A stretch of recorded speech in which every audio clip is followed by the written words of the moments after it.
Good evening, Red Sox fans. How are you doing? Welcome to episode 1 of the BLEAV in Red Sox Podcast.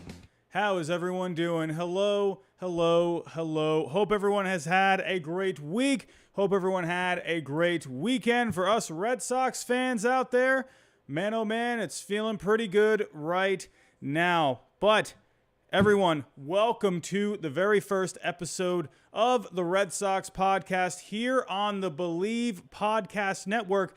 If you're here on YouTube, I'm live here on YouTube, but you will be able to listen to this anywhere you listen to your favorite podcasts, whether that's Spotify, Stitcher, Apple, Google, wherever you listen to your podcasts, you will be able to find it there. Every Sunday night, I will be going live for an episode to talk about the Red Sox series that just ended, as well as previewing the upcoming series. I hope to be doing that at least a couple times per week, and maybe throw in another one during the week at some point. I will be having a co-host at some point, so be on the lookout for that. No announcements as of right now, but the co-host will be a former Red Sox player. Very excited about that. Again, don't really know who that's going to be, but stay tuned for that. So, again, if you are here on YouTube, I am live, and usually I'm doing my power rankings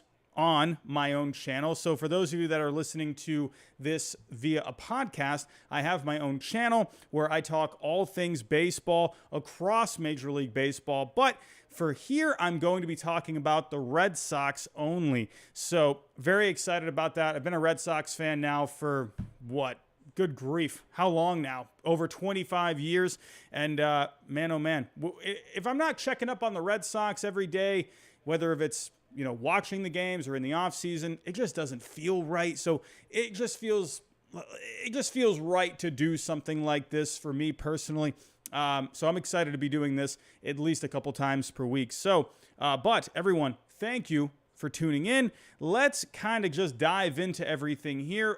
But before I do get started, today's show is sponsored by BetOnline. So whether your passion is sports, politics, entertainment, horse racing, or casino action, look no further than BetOnline for the most exciting and enjoyable experience on the web. With the world's finest customer service, lightning fast payouts, and a constant stream of promotions for you to take advantage of, it only makes sense to bet at BetOnline. We also have a couple other sponsors as well. We have SeatGeek. Use my code HYDE for $20 off your first purchase. Hey, SeatGeek, you can find some pretty good deals on there. I've gone on SeatGeek myself, so go check it out if you're looking to go check out a game this year, especially all you Red Sox fans out there looking to go to Fenway Park or wherever. And also, we are partners with Prize Picks. Use my code GINGER, and they will give you a 100% deposit match towards your first deposit. So everyone, let's get into it. Let's talk some Red Sox. Again, just in case you are coming in, I see some other people coming in here in the chat. If you are just coming in, usually I'm doing my power rankings live on Sunday nights, but I'm going to be doing this on Sunday nights, and you'll be able to find my power rankings on Monday nights from now on. So there will be a bit of a shift in how I do my weekly schedule on my own channel.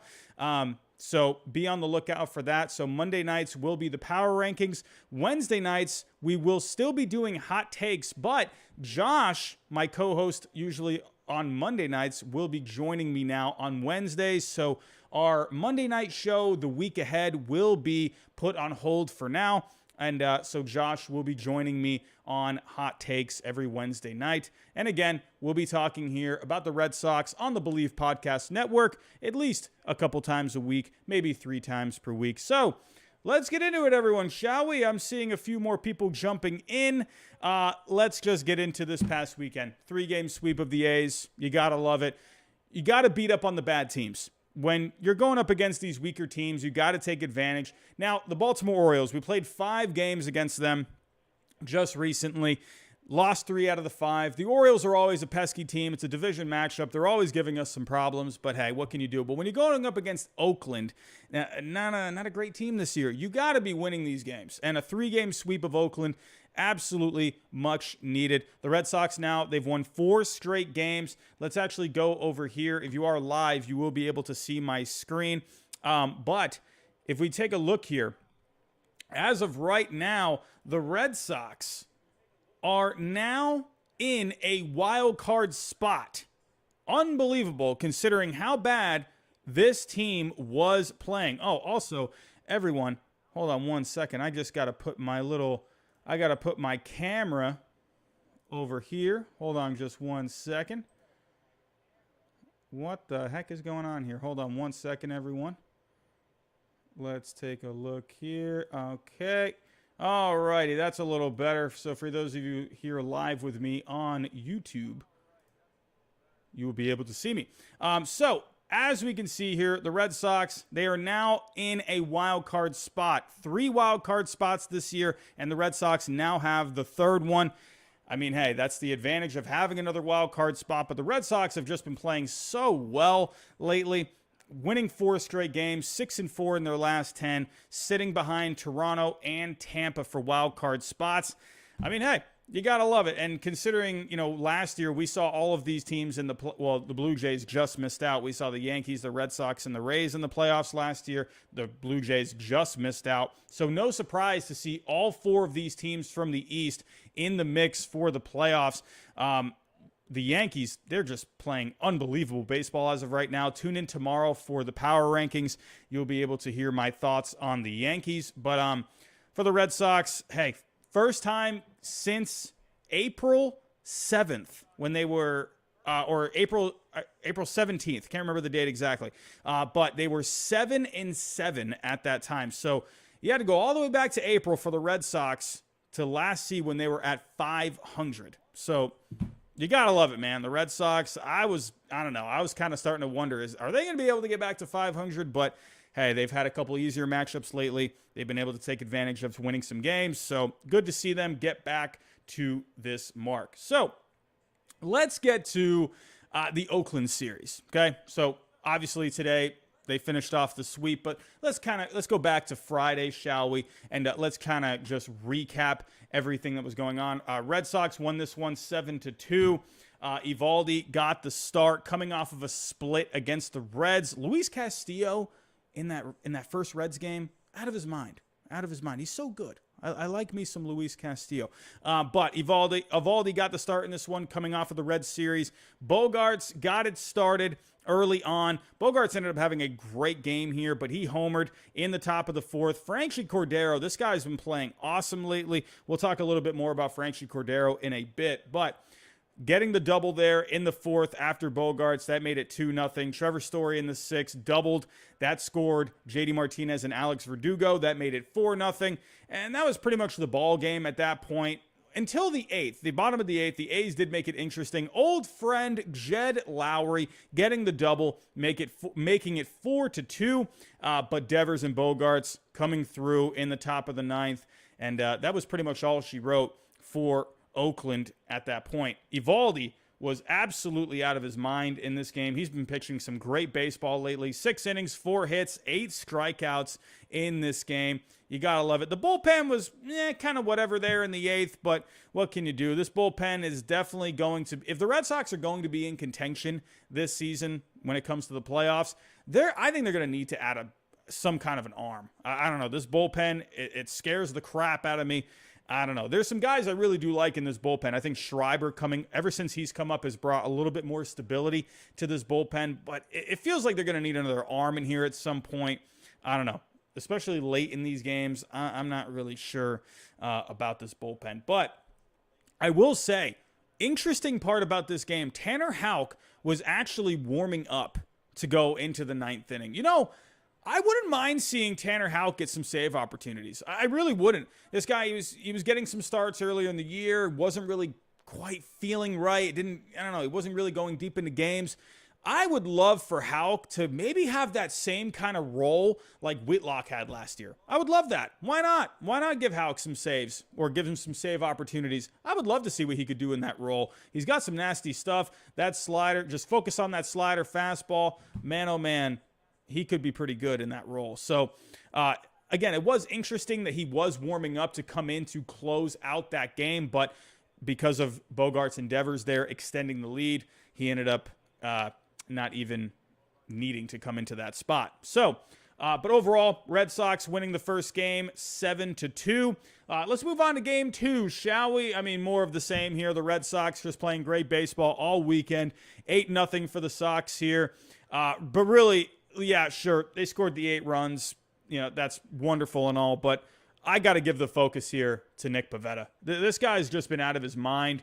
Another insane performance for Nick Pavetta. Like, are you kidding me? 7 innings, 2 hits, 7 strikeouts. This guy was so bad in the month of April. He went 0-3 in April, an 8.27 ERA in the month of April. He was just looking really bad. He was granted, he was going up against some tough offenses. He went up against the Yankees, the Blue Jays, the Twins. He was going up against some pretty good offenses, but since then, in the month of, well, actually, let's talk about May really quick. In the month of May, went 4-1 over 6 starts, a 2.11 ERA, and a 2.55 FIP.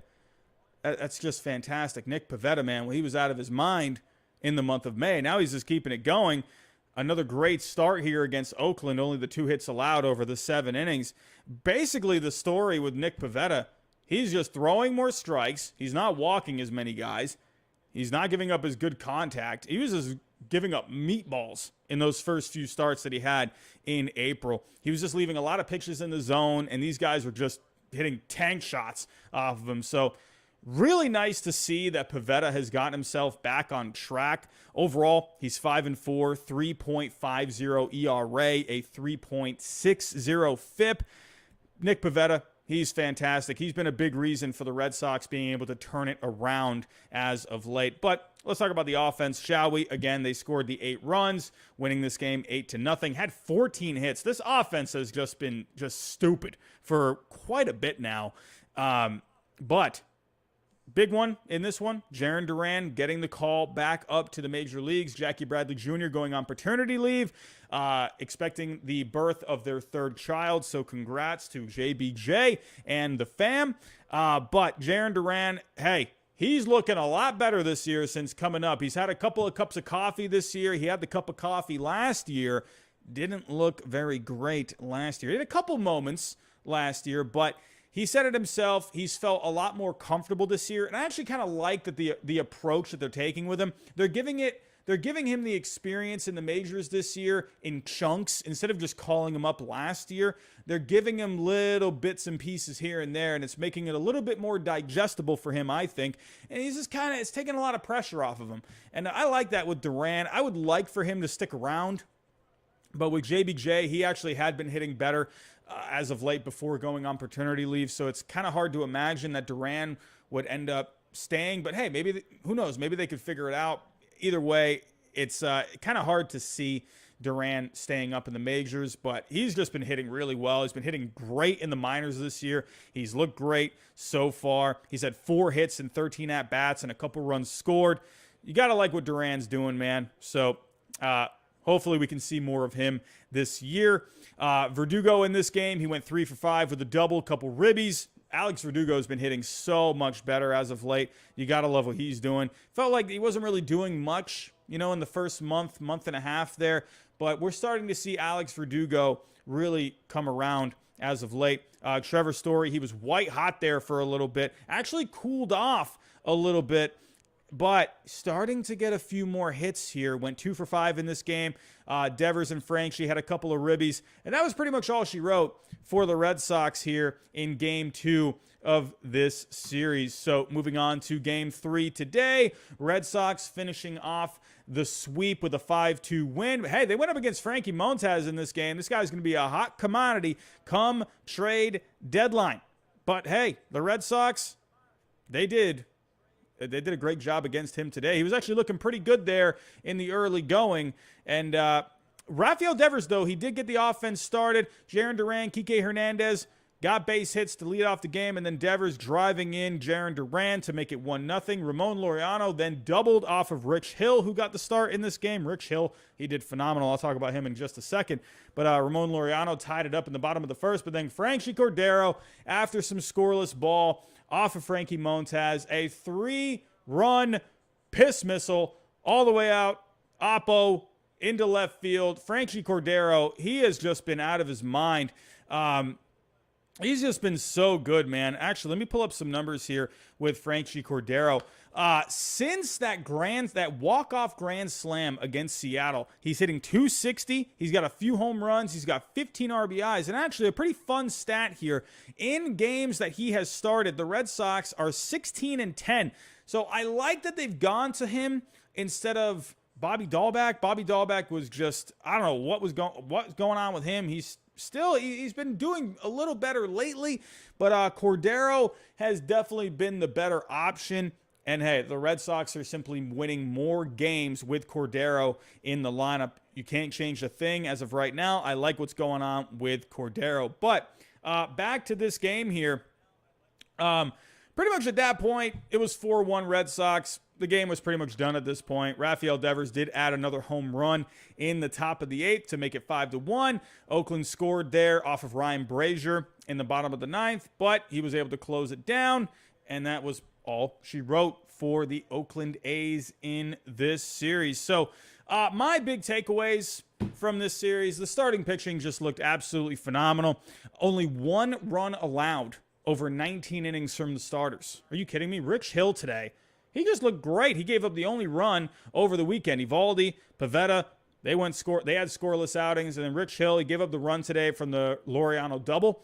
But Hill, man, this guy is like striking guys out on like 65, 70 mile an hour pitches. This guy is just, he's so fun to, when he is pitching well, he's one of the more fun pitchers to watch in my opinion. But then when he's pitching bad, you just want to turn off the screen.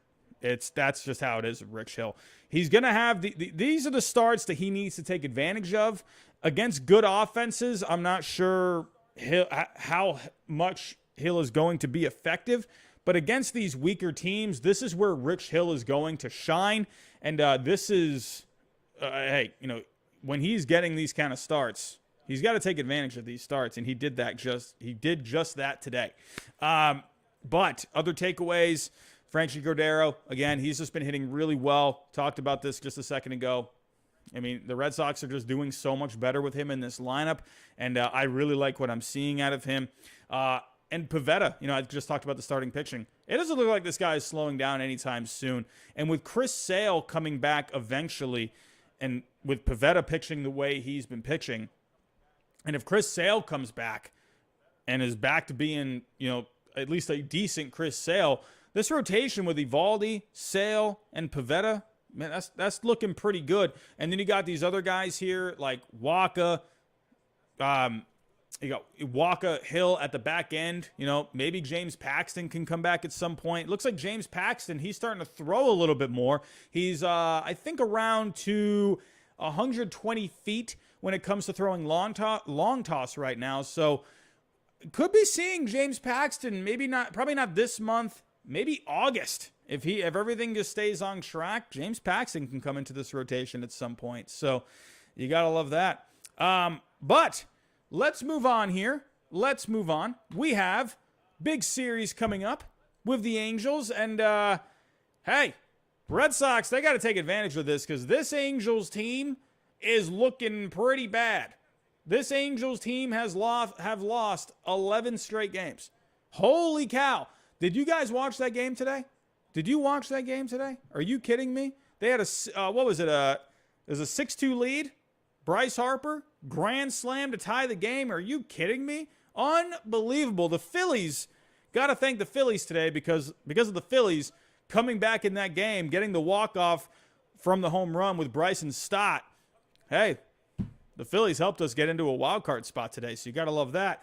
But this Angels team, I was just talking with Josh this past Monday night. Should you be worried about the Phillies? Should you be worried about the Angels? We both agreed that probably not really worried about the Angels. We were more so worried about the Phillies, and then we saw Joe Girardi get the axe this past week. And hey, look at the Phillies. They have not lost a game since Girardi has left the building.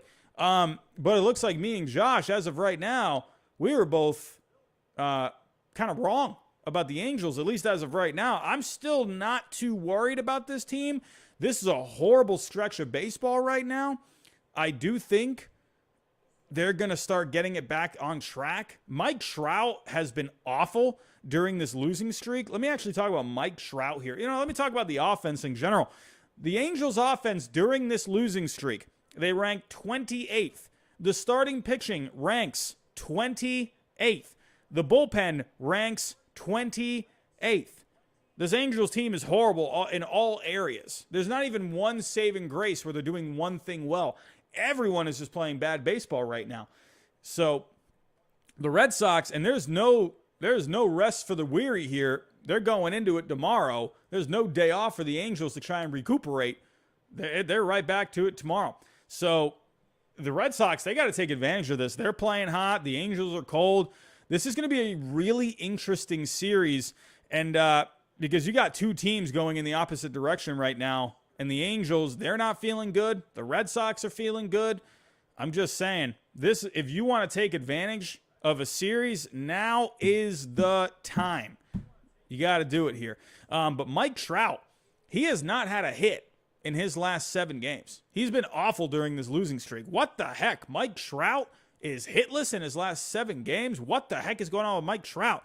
Shohei Ohtani's had a couple of home runs, but he's not really hitting all that much. You got guys like Max Stassi that are hitting pretty well, but their big boppers are not really doing all that much. So the Angels, they got to step up here in all facets, because who would have thought the Red Sox would be in a wild card spot at this point?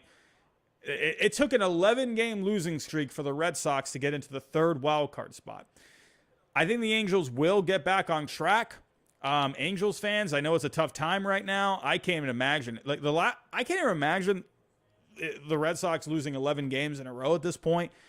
I can't even remember what the last horrible losing streak there was for the Red Sox. I think they had maybe lost 8 or 9 in a row. I can't even remember, but it's a miserable feeling. I do know that. So Angels fans, very sorry about that, but I wouldn't worry. This is a good Angels team. They're going to get back on track here.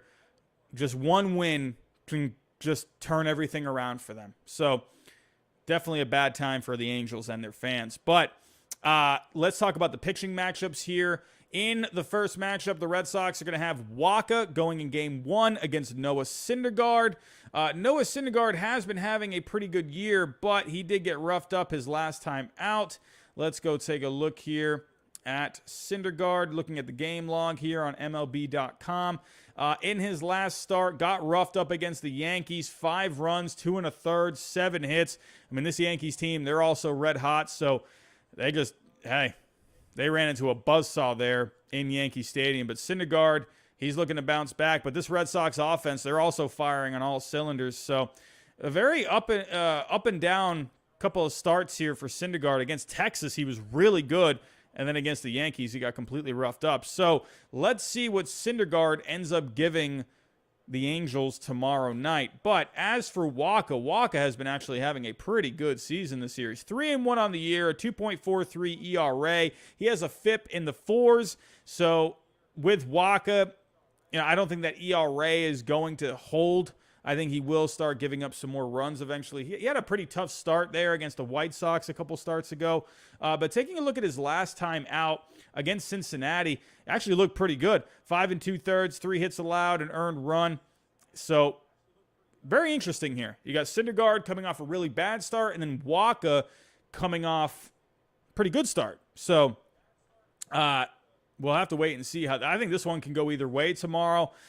We'll have to wait and see. But Francie Cordero, this guy against Syndergaard in 3 at-bats, he's got 2 hits. So let's see if Francie Cordero can keep it going against Syndergaard. In Game 2, we got Garrett Whitlock, and it looks like it's going to be Reed Detmers so it's not showing here on the matchups on MLB.com. But Garrett Whitlock, man, this was a guy I really wanted to be the closer, and I think a lot of Red Sox fans also wanted him to be the closer. But with Garrett Whitlock, he has been looking he looked pretty good in his last start against Seattle. Actually, no, his last couple of starts have been pretty good. Against Baltimore 2 starts ago, he went 6 innings, 5 hits, 2 earned. Against Cincinnati in his last start, 6 innings, didn't allow an earned run. Did allow a run, but it wasn't earned. But Whitlock is starting to look pretty good. The one thing against Cincinnati, though, he didn't have any strikeouts in this game. So kind of wondering about that. But we'll have to see how he does here against the Angels that are looking to get back on track. Reed Detmers, he's had his moments this year, had the no-hitter, but it's going to be an interesting pitching matchup for sure. 2 young guys going at it. That'll be a fun matchup. In Game 3, Nick Pavetta will be back on the mound. It's looking like, or actually, was that game? Yes, that's Game 3. And then it's going to be Pavetta against Silseth. Silseth has actually been having a pretty decent year for the Angels.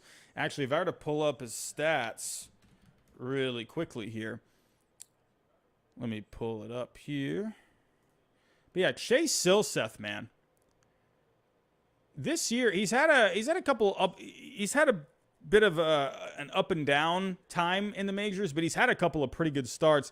Overall, he's got a 4.96 ERA. But if I were to pull up the game log here, he's had a couple of good outings. Really quick, let's just pull this up here. So, in his debut against Oakland, he went 6 innings, didn't give up any runs. Then the next couple of starts, he went into the 5th inning, gave up 3 against Oakland, gave up 2 against Toronto. And then his last start, a couple days ago against Philly, it didn't do all that great, man. He only went into the 2nd inning, gave up 4. So, we got a super chat coming in. What is going on? Mason R. No questions, just want a birthday shout out. Go Red Sox. Mason, happy birthday, my friend. And I'm glad the Red Sox could finish off the sweep on your birthday, man. My birthday's coming up soon. We got, what? I don't know, 8 days until my birthday, June 13th. So let's hope the Red Sox can keep up their winning ways, man. But Mason, happy birthday, my friend. Hope you're doing well, and hope you enjoyed your birthday. But Nick Pavetta, he's been pitching out of his mind. I expect more of the same against the Angels. But and then in the other game, we're going to have Nathan Eovaldi, and we're going to have, hold on, let me pull up the schedule here for all of you. We're going to have Nathan Eovaldi and Shohei Ohtani. What a great matchup that's going to be. I don't know why it's not showing here on MLB.com, but that will be the matchup. Ohtani, he just dominated the Red Sox at Fenway Park last time. So that's going to be interesting with the Red Sox looking a lot better than they did back then. Back in April when Ohtani had a great start against them. It's a different looking Red Sox offense now. Guys are getting back on track. So it's, guys are back on track. So let's see how they do against Ohtani this time around. Man, this guy's just been really solid. We got another super chat coming in from Brady Johnson. Thanks for all the content and go Red Sox. Brady Johnson, I appreciate you, my friend. Thank you, thank you. And I appreciate you coming out to the very first episode of the BLEAV in Red Sox podcast on the BLEAV Podcast Network. Brady, thank you. But yeah, so this is going to be an interesting series with the Angels. To me, I think the Red Sox should be able to split this series. I think with the way with Pavetta and Eovaldi are pitching, to me, I mean, come on. We got to at least get a split. Eovaldi and Ohtani is going to be an interesting matchup. Simply just because Ohtani, just the way he was against the Red Sox his last time out against them, it's going to be a tough matchup. If he pitches like that again, that's going to be a tough one to win, even with Eovaldi on the mound. And but I think Pavetta, I think he's going to keep rolling here against the Angels. Silseth did not look very good in his last time out. Whitlock and Detmers, that's going to be a wild card game in my opinion. I think that's that could end up being a really good pitching duel. Detmers, he's had flashes of brilliance this year in Whitlock. I still feel like Whitlock is still trying to find his way. So I think that could end up being a really interesting matchup. But then game 1 tomorrow, Wacha, Syndergaard. How is this going to go for Syndergaard? Got roughed up his last time out against the Yankees, but he is back home this time. So I don't know. I expect a better start from Syndergaard at home against the Red Sox. He's going to make the adjustments that he needs to make. And Wacha. Wacha, he got roughed up against the White Sox a couple starts ago. Did look pretty good against Cincinnati last time out, but he's going up against some better guys here.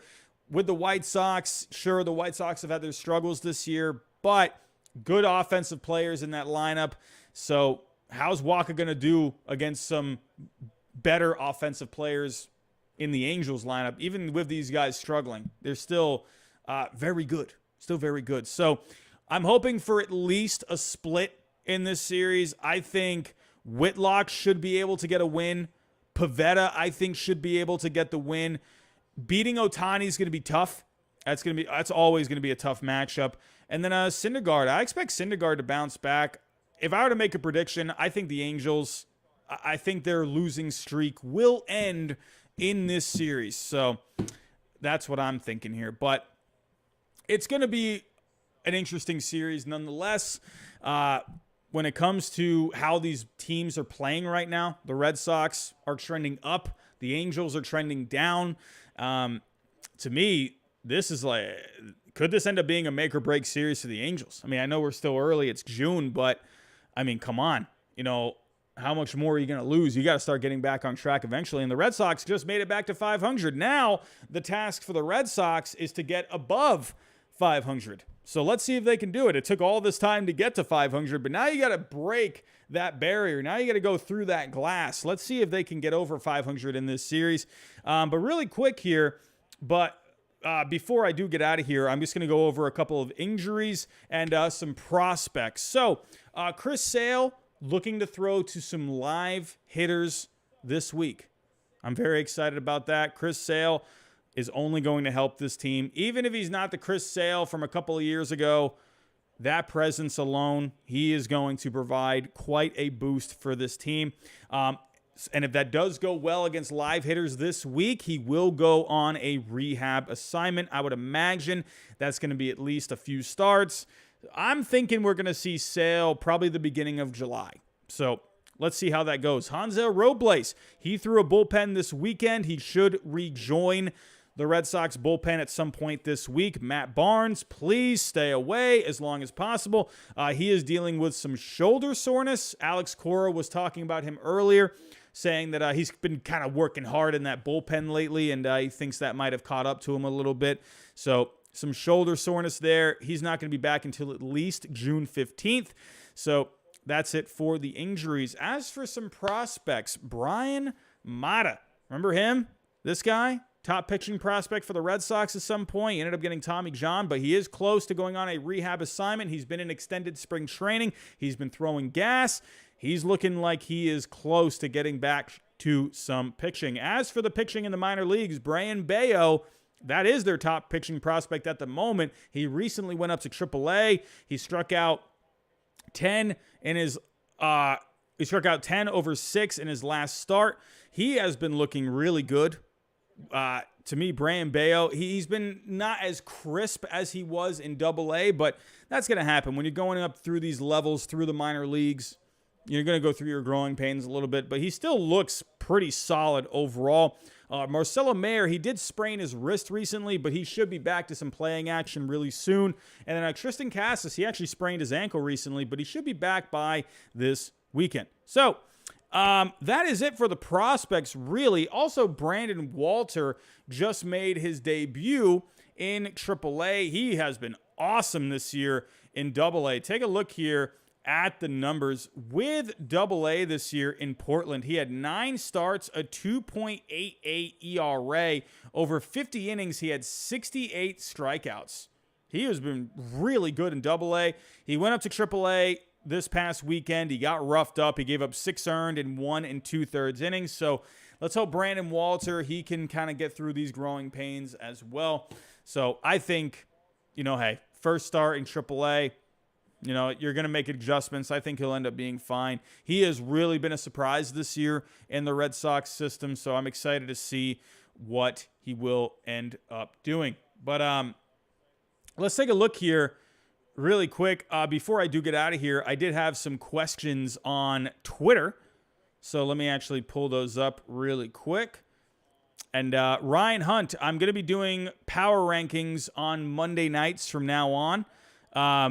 I did a poll this earlier today, just because I've got to start doing the Red Sox podcast for the BLEAV network. I'm kind of moving some stuff around.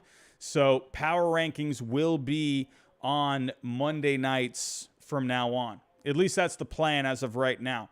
But we do have a couple of questions here. So let's see, I think we got 5 here. Let's start off. Brady, actually, let me pull this up really quick so you guys can see the questions. Let's take a look. Brady Johnson, you had the first question here. Let's take a look here. All right, sharing the screen. All right, so if you want to get a question onto the show, look out for posts like these on Twitter, maybe even my YouTube channel if you're interested, but be on the lookout for these kind of posts. So I put this on Twitter earlier today and gave you guys a chance to ask some questions. So Brady Johnson, you asked, if the Red Sox keep playing this type of baseball and Sale comes back good and healthy, and Paxton, do you think they can pass the Blue Jays and the Rays? Yankees probably too far ahead at this point. To me, I think the Blue Jays and the Rays, I think those two teams are just so good. I picked the Rays to win the division this year, and even if I don't come up right with that prediction, I still expect the Rays to get a wild card. With the Yankees and the Blue Jays, to me, obviously one of them are winning the division, and then the other one I would imagine is going to get a wild card too. So passing the Blue Jays and the Rays, I would probably say no. I had the Red Sox not making the playoffs this year just because there's just so many good teams, and I can't imagine that the Red Sox would pass either of these teams, especially Toronto. Toronto's playing great baseball lately. They lost today, but 8-2 in their last 10. 31-22 on the year. Tampa Bay's 31-23. So the Red Sox right now, they are 4 behind Tampa Bay. I don't expect the Red Sox to pass either of those teams, to be completely honest. I think if the Red Sox do make the playoffs this year, it will be that third wild card spot. But hey, I mean, the way they're playing, if they keep playing like this, they could absolutely prove me wrong. Next question, we have Josmil Calderon. What contract extensions are you giving Xander and Devers? Do you consider re-signing Nate and JD? Considering the only needs this team needs would be center field, right field, first base, and bullpen with all these guys signed? Josmil, I would say with Xander, I think he's going to end up getting like 25, 27, maybe 28 per year. For Devers, I think if the Red Sox, now the question is, what would he be worth per year? If I actually pull up Rafael Devers here on Fangraphs, if you go to Fangraphs, you can actually go look up a player's value. If you go to their page and you scroll down all the way to the bottom, you can see how much they've been worth every season. Last year, Devers had a really good season. He was worth $34 million in 2021.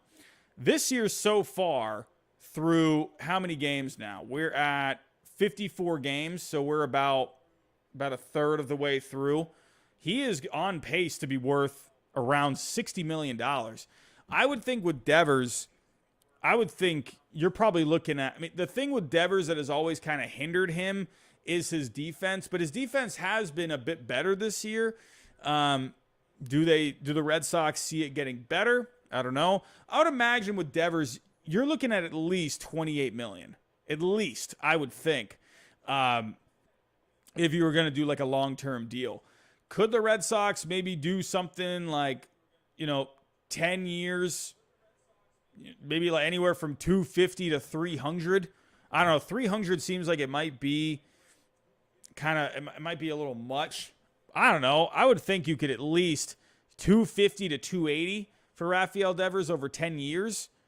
I think that sounds pretty fair to me. I think the Red Sox, I would think, man, he is such a good hitter. He's just an amazing hitter, man. Look at the season that he's having. Had a home run today, so his stats haven't updated on Fangraphs, but he's hitting .336. He has a .365 on base, a .592 slugging, 11 homers, a .171 WRC plus coming into today. Come on. This guy's an offensive force, man. He's got a 2.9 Fangraph WAR at the moment, and we're a third of the way through the season. This guy's on pace to be a 6-win player, at least.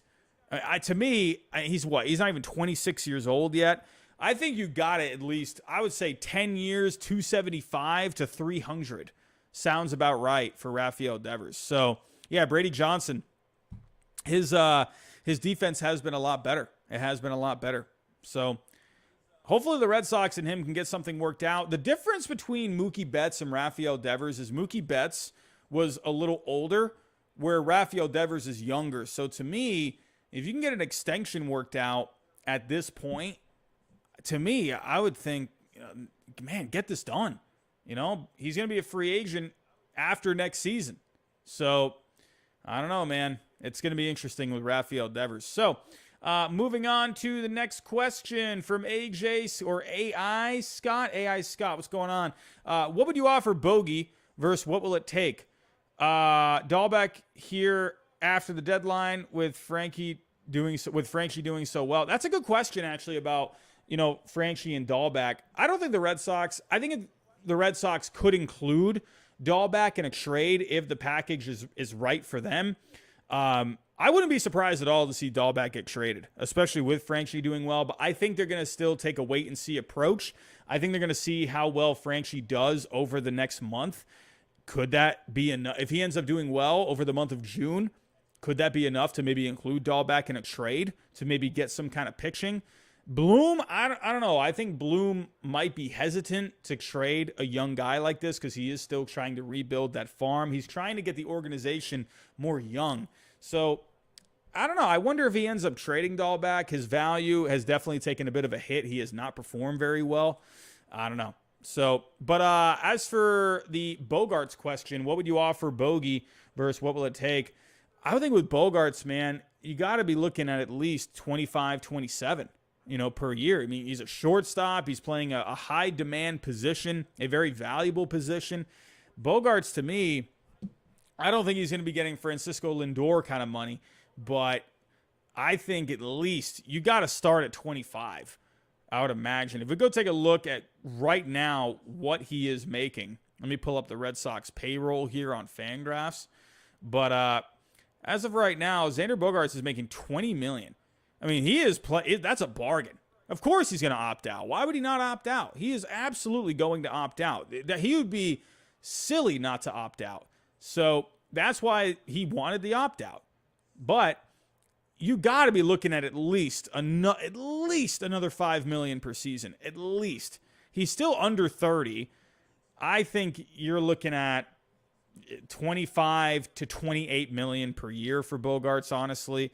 Now the question is will the Red Sox want to offer? I could see them offering a contract to Devers instead of Bogaerts. They do have some infield prospects in their system. I'm not saying, that you should be relying on them because you never know what can happen with these prospects. Obviously with Bogaerts, he's great. Maybe, I don't know. I just wonder with the Red Sox, it seems to be against their nature you got to remember with Trevor Story, his deal is a little different where they're not paying him very much in the first few years of that contract. And there is a club option at the end. If he ends up, let's take a look here. It says 2028 club option, opt out after 2025 that the club can void by exercising the 2028. So it's interesting how they could approach that contract. But the good thing with Story is that you're really not paying him all that much in the first 4 seasons. He's making $20 million in the first 2 and then 22.5 in the next 2. So Story is honestly really not making a whole bunch. Now, Bogaerts, on the other hand, will they want to pay him that kind of money? You could move Story over to short, and you could just go find a stopgap second baseman. Bloom is just going to be looking strictly at the numbers. If he thinks it's not worth it for Bogarts, he's not going to do it. I see them, if I were to make a prediction on who they would rather offer a contract to, it would be Devers, just because he is a lot younger.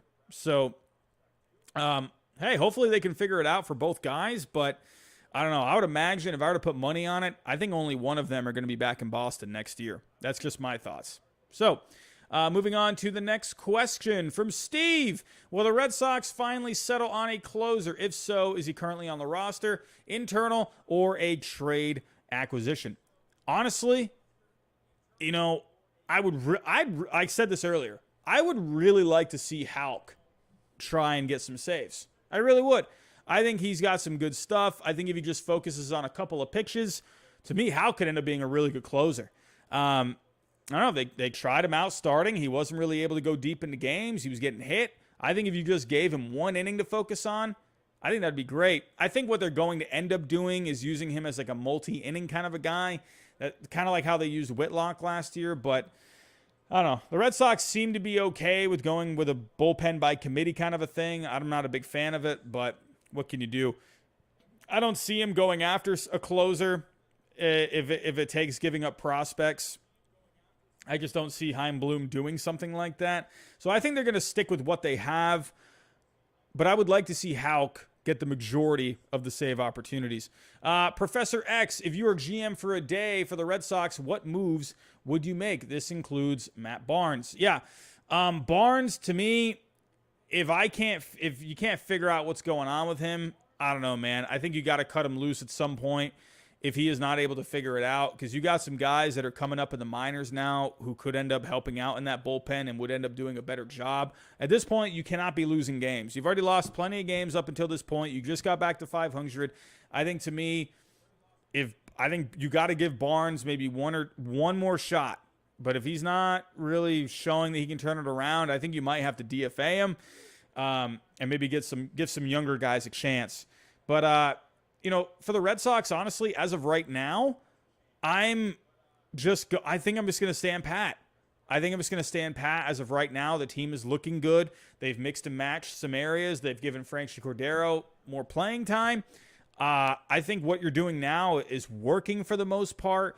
I would like to see another bullpen move. If you were to make a move, I'd like to see an addition for the bullpen. Someone that can help out late in innings, or in the late innings, someone that can give you some strikeouts. Diekman, man, I don't know, man. He just scares me. He walks too many guys. I'm not a big fan of him. I would like a good lockdown kind of a reliever if you could. I would love someone like David Bednar. Would love that. I would absolutely love him from the Pirates. He's been having himself a pretty good season. I would like someone like that. Last one here. William Fulgham, longtime subscriber of the channel. Awesome to see you grow a long way from 1,200 subs. Man, William, I can't believe you've been around that long.